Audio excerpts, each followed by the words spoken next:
July 10. Mark it, circle it, tattoo it on your mind if you have to, because something is shifting, and not in that vague horoscope reading kind of way. No, this is sharper, heavier. It's the kind of warning that doesn't knock politely. It breaks the door off the hinges and stands over you while you're still trying to rub the sleep out of your eyes. And here's the thing. It's not coming from fear, not this time. It's coming from love. Desperate, blood-smeared, scream in the middle of a burning room kind of love. The kind that doesn't care if you're comfortable. The kind that will embarrass itself if it means saving you. The kind that begs. Can you imagine that? Begging. The one who could erase you with a thought. Pleading with you like you're the one holding all the power. They always tell you to trust your gut, but they never warn you what it feels like when your gut starts screaming and no one else hears it. Like a siren inside your bones, wailing at full volume while the world just keeps scrolling. And you question it. Because that's what they trained you to do. Doubt your own alarms. They say you're paranoid, dramatic, overreacting. So you start gaslighting yourself, don't you? Who you are, convincing yourself that the unease, the tightness in your chest, the sense that something's off, that it's all in your head. Meanwhile, something dark and real slithers right under your nose, and you're too polite to call it out. That's how it gets you. Not with chaos at first, but with comfort. Slow, seductive, perfectly disguised as routine. You start waking up tired. You start avoiding mirrors. You laugh, but it's hollow.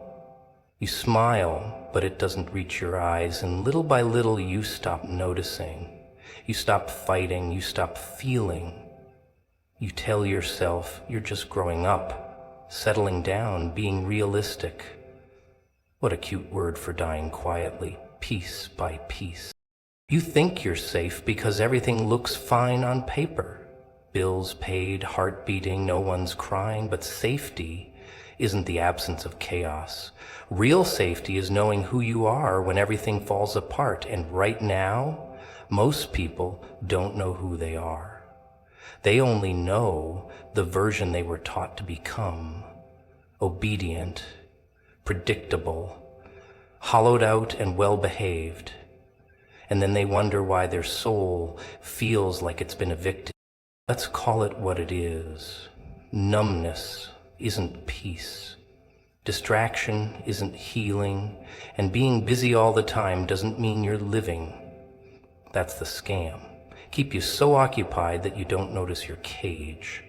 Dress the bars up with goals and responsibilities and polite conversations about the weather.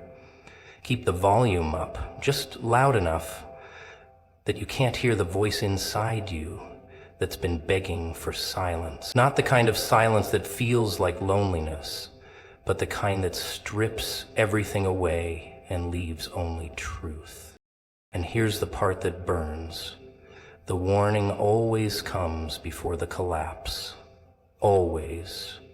Maybe not how you expected. Maybe it wasn't thunder or lightning or a prophet in a robe.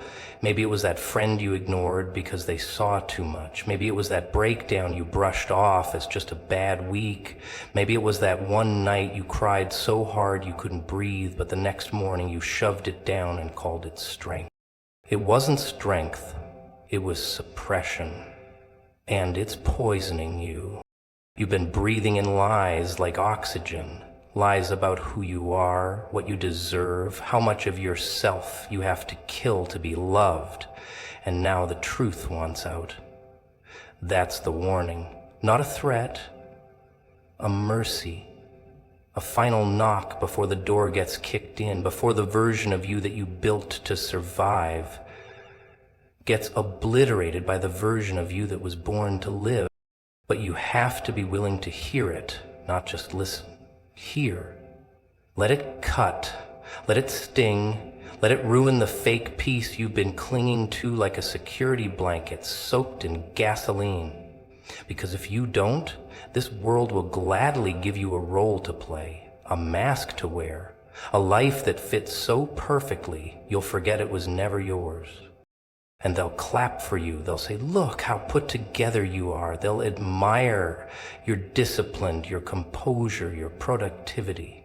Meanwhile, your soul will be screaming into a void, and you'll call it adulthood. So here it is, plain and ugly. July 10 isn't just a date. It's a mirror. And some of you are about to find out you don't like what's staring back. Not because you're a bad person, but because you've been lying to yourself for so long, the truth feels like betrayal, but it's not. It's rescue. A violent, necessary rescue from a system that profits off your silence. Do you ever notice how people beg for signs, cry out for answers, and then when they finally get one, they flinch? Yeah, it's almost funny, almost. Like asking for a wake-up call and then smashing the alarm clock when it rings. They want God to speak, but they want him to whisper softly while they're still tucked under the covers of denial. What they don't want is truth. Raw, unfiltered, inconvenient truth, because truth doesn't come wearing perfume and polite words. It doesn't show up with a nice little bow on it asking, is now a good time? No. Truth kicks in the door, drags you by the collar, and forces you to look at everything you've been pretending not to see. That voice in your head, the one you've been muting with noise, with scrolling, with substances, with pretending to be someone you're not. Yeah, that one. That's not madness. That's not anxiety. That's not your imagination going wild. That's the part of you still alive, still listening, still trying to reach you through all the static. And what's wild is how afraid you are of it. Because if you really stop to listen, you might have to change. You might have to let some people go. You might have to admit you've been wrong. You might have to confront the parts of yourself you buried years ago because they didn't fit the script. See, the truth doesn't care about your image. Doesn't care how many people follow you, how polished your profile looks, how well you play the game. Truth shows up with blood on its hands and asks, are you ready to stop lying now? But most people say no. They cling to the lie, not because it's beautiful, but because it's familiar. That's the real addiction. Familiarity. You'd rather stay in a burning building than face the unknown of the exit. And that's the tragedy, isn't it? You're not trapped. You're choosing the cage because you've convinced yourself the key must be outside of you. You keep waiting for someone to come rescue you, validate you, save you, but no one's coming because he already called your name, already handed you the key, already ripped open the veil, and instead of walking through it, you blinked, shrugged, and went back to pretending. They made you fear your own power. They told you obedience was holiness and silence was strength. They trained you to confuse meekness with wisdom, compliance with goodness. And now you hear the call to rise, and it sounds like rebellion. But it's not. It's resurrection. And yeah, resurrection looks messy. It looks like leaving behind everything you thought would save you, your comfort, your control, your carefully constructed identity. It looks like dying before you die, but you'd rather numb it, patch it, paint over it, dress the wound up in affirmations and positive vibes. That's cute, that's convenient, but it won't hold when the storm hits. And the storm is coming, not because God is cruel, but because he's been too kind for too long. He's let you sit in your fantasy, hoping you'd wake up on your own, but you didn't. So now he's shaking things, stripping things, not to break you, but to reveal you. Because the version of you that's been surviving isn't the version that was meant to lead. You've been playing small, not because you're humble, but because you're afraid. Afraid of what happens when people see who you really are. Afraid of what gets exposed when you stop performing. Afraid of what you'll lose if you actually step into your calling. So you stall, you shrink, you wait for another sign, another confirmation, another excuse to stay where it's safe. But here's the thing. Safety is a prison when it comes at the cost of your soul. And the longer you delay, the louder the consequences get, not as punishment, as mercy, divine mercy. Because if he didn't shake you, you'd settle. If he didn't disrupt you, you'd decay slowly in your comfort. And that's not love. That's slow death dressed as normalcy. And he loves you too much for that. So now the warning isn't gentle, it's urgent. Not because you're running out of time, but because you've already wasted too much of it pretending you didn't hear him. But you did. You heard him. You know you did. Funny thing about purpose. Everybody wants it until it shows up. You think it's going to be a parade, a spotlight, applause echoing in the background while the heavens open and say, "There it is, champ. That's your path." But no, it doesn't work like that. See, purpose shows up more like a confrontation than a celebration. It doesn't pat you on the back. It slaps you across the face and asks, how long are you going to keep playing small? And you've always felt different, haven't you? Like you were born with something louder inside, something a little more stubborn, a little less willing to follow the script. They called it attitude, arrogance, even madness. But you knew deep down that wasn't it.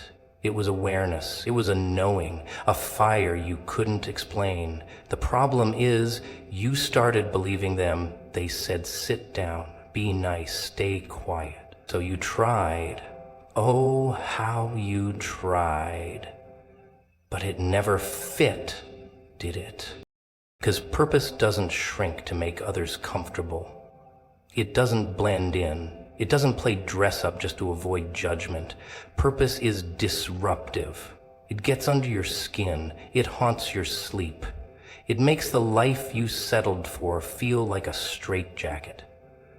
And when you ignore it long enough, it starts breaking things. Relationships, routines, comfort, all of it. Not because it wants to hurt you, but because it refuses to let you rot politely. You were never meant to be normal. You were meant to be necessary. There's a difference. Normal fits in. Necessary shifts things. Normal waits for permission. Necessary acts. And yet, you keep trying to smother your necessity so you can be digestible to people who wouldn't recognize destiny if it punched them in the face. You keep diluting your calling to avoid intimidating people who benefit from your silence. Let's get something straight. Your gifts, not accidental. Your pain, not pointless. Your instincts, not imaginary. You've been equipped for something most people couldn't stomach. That's why you feel out of place. That's why you question everything. That's why nothing feels good enough. Because your soul wasn't designed for mediocre. It was forged for impact, for war, for revolution. But revolution doesn't come from comfort. It's birthed in tension, in frustration, in being so sick of pretending that the risk of authenticity becomes worth it. That's where purpose lives, not in your highlight reel, in your shadows, in your scars, in every breakdown you barely survived. That's where the gold is, and you keep walking past it, thinking you're broken, when really, you've just been misinterpreting your blueprint. You're not too much.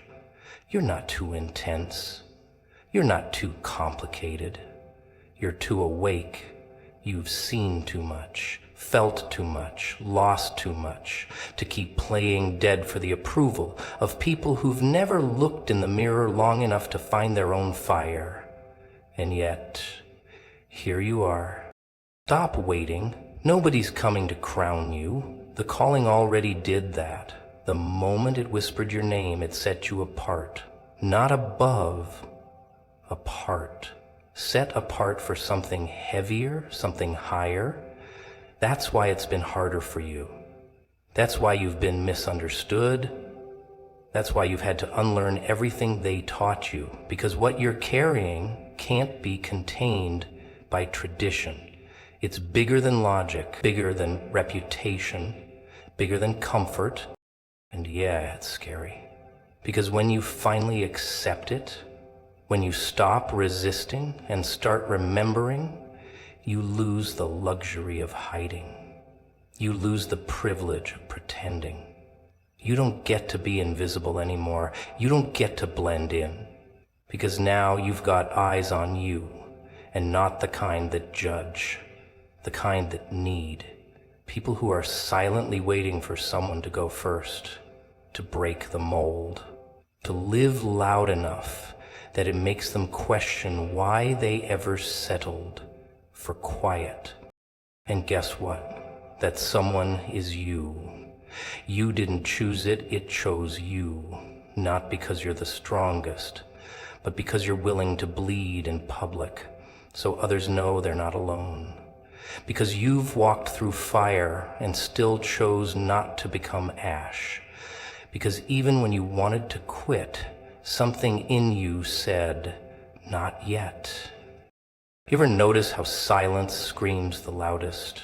Not the noise, not the chaos, but that silence that creeps in when the world turns its back, when the crowd stops clapping, when the spotlight fades and you're just there, alone.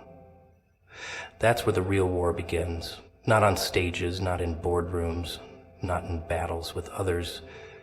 Inside you. That quiet little war between the voice that says, keep going, and the one that whispers, you're done. And most people, they never talk about that one. They pretend it's not real, dress it up in fake smiles and forced positivity, like a clown painting over a cracked mask. But you know better. You've felt it, that pull. That tension between the life you're living and the life that's calling you. The one you try to ignore every time you scroll, every time you numb yourself, every time you busy yourself with people and places and problems that don't belong to you, because if you stopped, if you really got quiet, you'd hear it again. That undeniable truth breathing under your skin. And truth, it doesn't negotiate. It doesn't wait around while you keep chasing distractions. It doesn't care about your excuses, your schedule, your fear. It just keeps knocking and knocking. That's the thing. The calling won't shut up. You can drown it, delay it, deny it, but it's still there, mocking your apathy, haunting your comfort, showing up in your dreams like a ghost that won't leave until you finally say, all right, I hear you. But most people never get that far. They're too afraid of what happens when the masks come off, when the coping mechanisms collapse, when the truth stands there naked in front of them, saying, so, what now? You know what's dangerous? Not pain, not failure, not even heartbreak. It's numbness. That slow, creeping death where nothing hurts but nothing excites you either. Where you go through the motions, check the boxes, smile at the right moments, but you're hollow behind the eyes. That's the real sickness. And it spreads fast, because the world loves zombies, loves people who are easy to control, predictable, compliant, people who don't ask questions. People who never rebel. People who accept less than they were promised because someone told them it was realistic. Let me tell you something. Reality isn't neutral, it's created. Every day you either reinforce someone else's design for your life or you rewrite the blueprint. And rewriting it, that's messy, that's scary, that costs. It costs relationships, it costs routines, it costs illusions, but it buys freedom. And freedom, that's the currency of the chosen. Not comfort, not certainty, freedom. And the price is everything you thought you needed? That's why you've been feeling the pressure lately, the restlessness, the agitation. It's not anxiety, it's awakening. Something in you knows the clock is ticking and you're not where you're supposed to be. You've been delaying, stalling, convincing yourself you're not ready, when deep down you know you've already been prepared in ways you can't even explain. It's not about knowing all the steps. It's about taking the first one while everything in you screams, "What if I fall?" And the answer is, yeah, you might. But you also might fly. They never taught you that part. They taught you to fear falling, fear failure. But what they didn't teach you is that falling isn't fatal. Staying down is. You get up, you move, you learn, you lose, you bleed, but you don't stop. Because stopping, that's the real betrayal. Not of others, of yourself, of the version of you who dreamed before the world told you to shrink. You don't owe this world your obedience. You owe it your fire. And if that fire makes people uncomfortable, good. Let it burn their lies. Let it torch their illusions. Because if the truth sets people free, then fire reveals it. And maybe that's why you're here. Maybe you weren't sent to fit in. Maybe you were sent to ignite something. Something sleeping. Something sacred. Something they tried to bury because they feared what would happen if it ever woke up.